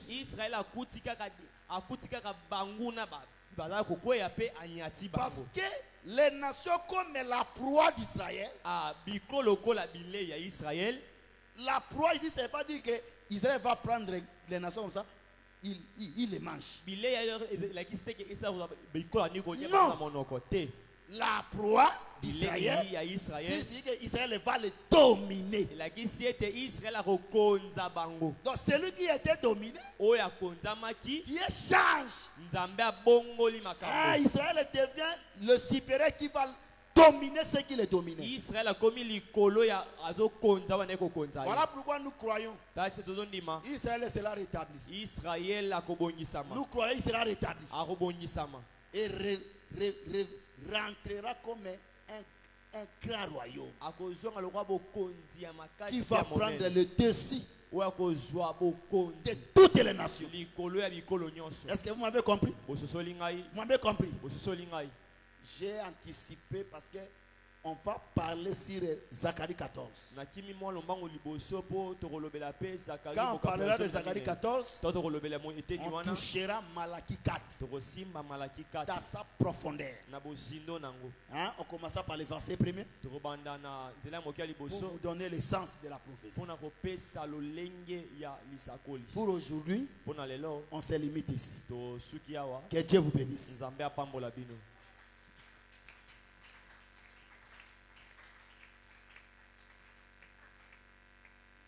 Président, nous te retournons la parole. C'est lui Maloba.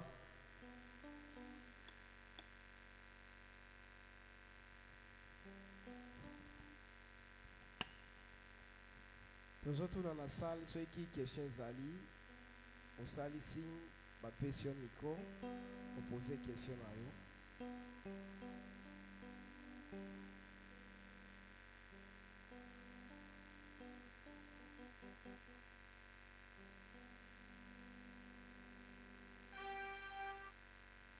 Celui qui est chez Zate, il va balancer du sol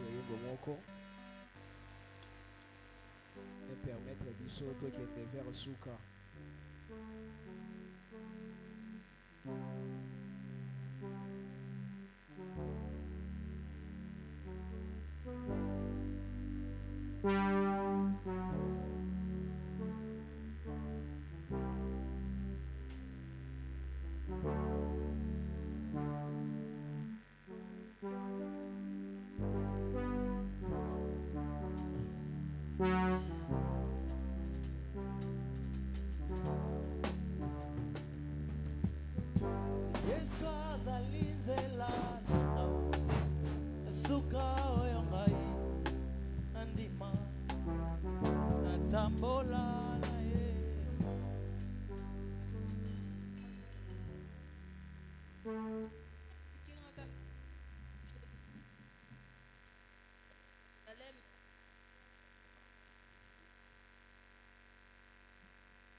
Question à Zali, accompagne tes différences, il y a Jérusalem terrestre et Jérusalem céleste.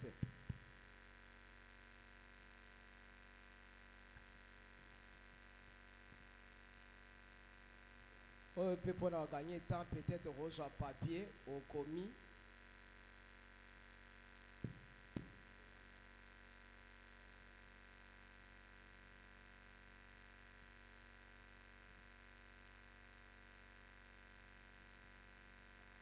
Nous voulons répondre à la question qui nous est posée. sur de Jérusalem. De Jérusalem. Nous prenons Galates chapitre 4.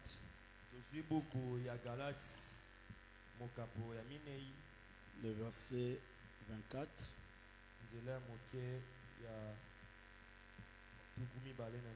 Jusqu'au verset 25.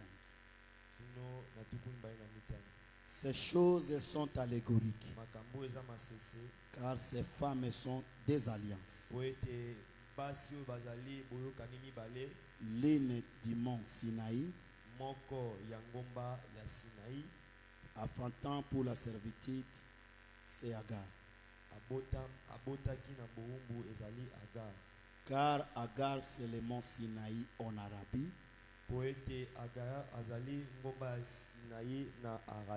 Et elle correspond à la Jérusalem actuelle. Actuelle. Qui est dans la servitude avec ses enfants. Le verset 26. Mais la Jérusalem est d'en haut.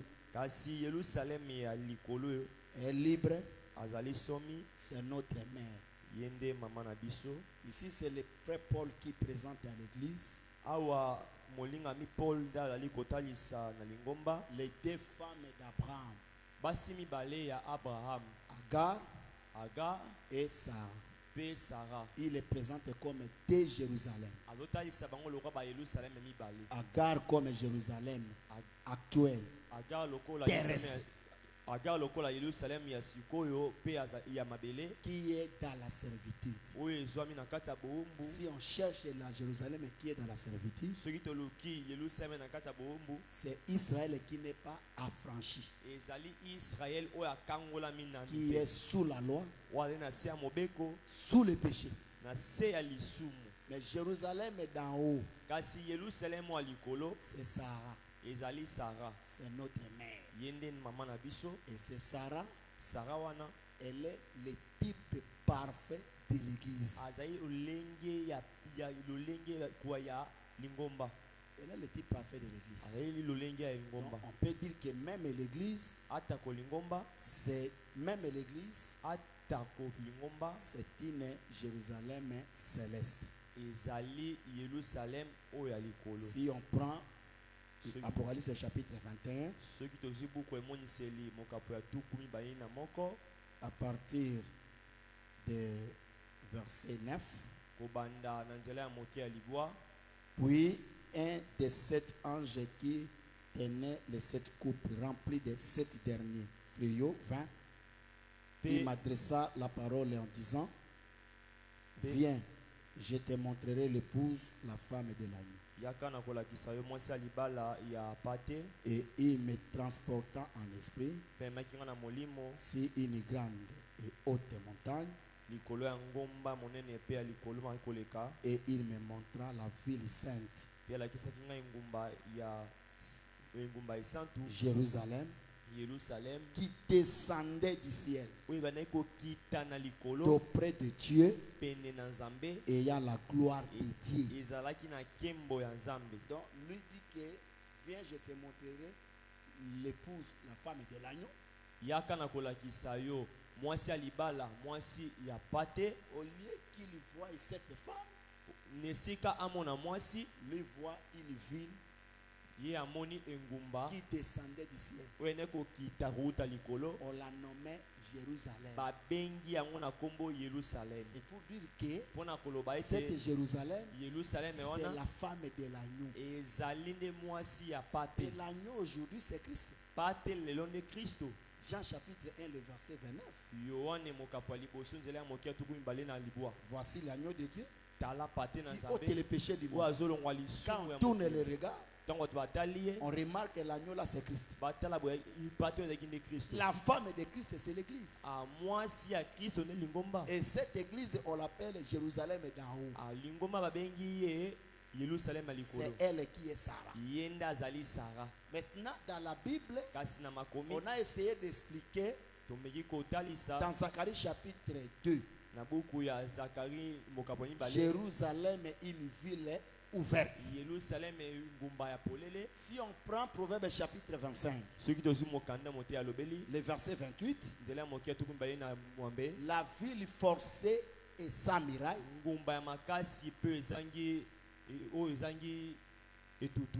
est un homme qui n'est pas maître de lui-même. En d'autres termes, est un maître, est un homme, pardon, est un homme qui est serviteur. C'est que Jérusalem est ouverte signifie un homme serviteur. Et l'homme serviteur, c'est Christ dans le temps de la grâce. Il est notre serviteur. Si tu es malade, il fait que tu sois guéri. Si tu as des problèmes, il fait que tu aies la solution. Il est notre serviteur. Mais la ville entourée, ça signifie un homme qui est maître de lui-même. Veut dire un homme roi. Un homme maître. C'est ça la nature de Dieu. Dans l'ancienne alliance, il n'était serviteur de personne. Il ne voulait même pas que le peuple s'approche de lui, parce qu'il était maître de lui-même. Il a dit à Moïse dans Exode chapitre 19, le verset 12, Moïse met des limites, que personne ne s'approche ici.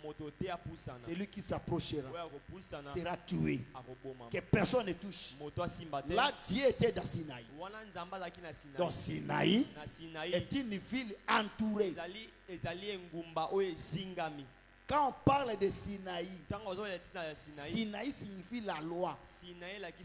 Donc Dieu dans la loi n'était pas serviteur. Il était roi. Il était maître de lui-même. Il ne voulait même pas que le peuple s'approche de lui. Il était Dieu de temps pour temps, œil pour œil. Tu tues, on te tue. C'était comme ça. Il était un Dieu sans pitié, parce qu'il ne voulait pas s'approcher de l'homme. Mais quand il devient serviteur, c'est lui qui ne voulait pas s'approcher de l'homme. Il s'approche de l'homme pour le servir, pour le sauver. C'est comme ça qu'on a parlé. Je ne sais pas si la compréhension est là.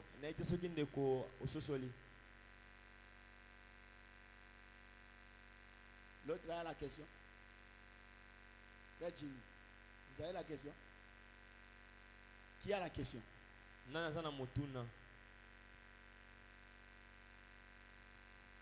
Président, je crois qu'il n'a pas de question. Même ceux qui nous suivent dans les réseaux sociaux, si vous avez des questions, vous posez. Donc, la régie nous fera parvenir.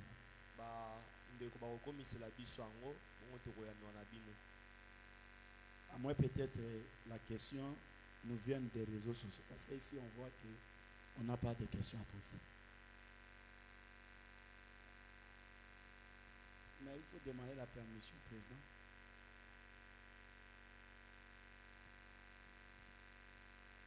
Merci. Par rapport au béni Sion, Sion est Israël. Explication à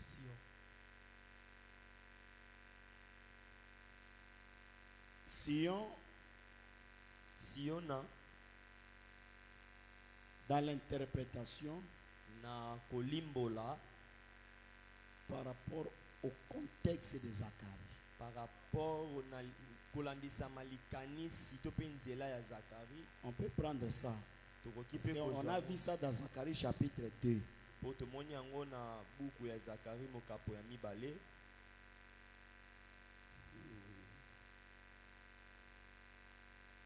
Zacharie chapitre 2, je ne sais pas le le verset 7. Sauve-toi, Sion, toi qui habites chez la fille de Babylone. Est-ce que l'église est à Babylone? Celui qui était à Babylone, c'était Israël. Parce que dans d'autres, les autres prophètes appellent Israël Sion. Bien que dans l'interprétation Sion, c'est une montagne qui nous enseigne la grâce. Sion, c'est une montagne qui nous enseigne la femme qui est l'église. Ça selon le contexte d'autres prophètes. Mais chez le prophète Zacharie, quand il dit sauve-toi, Sion, toi qui habites chez la fille de Babylone. Nous avons dit que ce Sion représente le peuple du Seigneur qui doit sortir de chez la fille de Babylone. Et cette fille de Babylone est l'image des nations que le peuple du Seigneur doit sortir. Ce peuple peut être expliqué comme Israël. Je ne sais pas si il n'y a pas la compréhension. Nous sommes dans le contexte de Zacharie 2e. Parce que si on sort hors le texte, en tout cas, on va embrasser beaucoup de choses. Mais nous sommes venus réfléchir sur le livre de Zacharie. Même si on doit ramasser par-ci par-là, on doit respecter quand même l'essence du livre de Zacharie.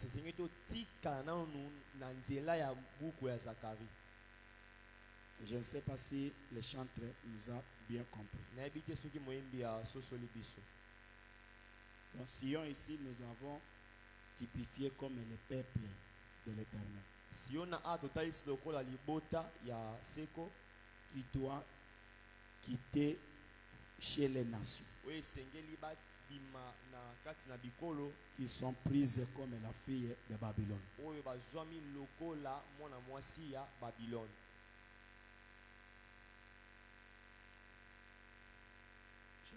a pas de questions.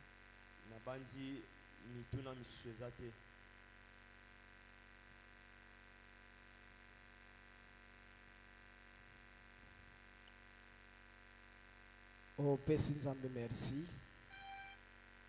Na boyebi oyo apesi biso.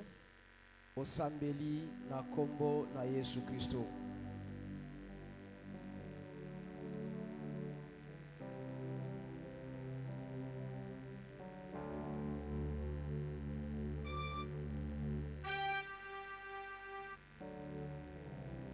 Nzambe merci.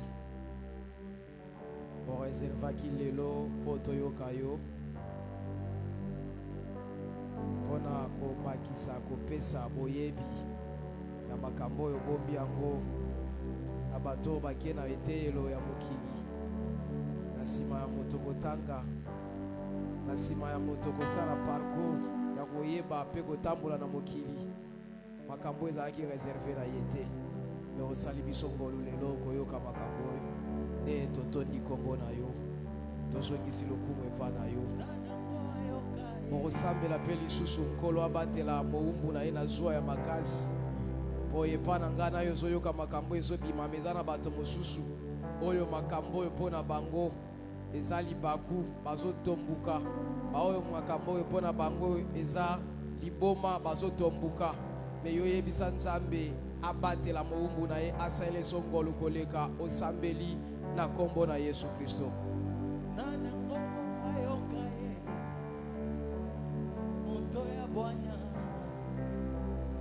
Bwana tolami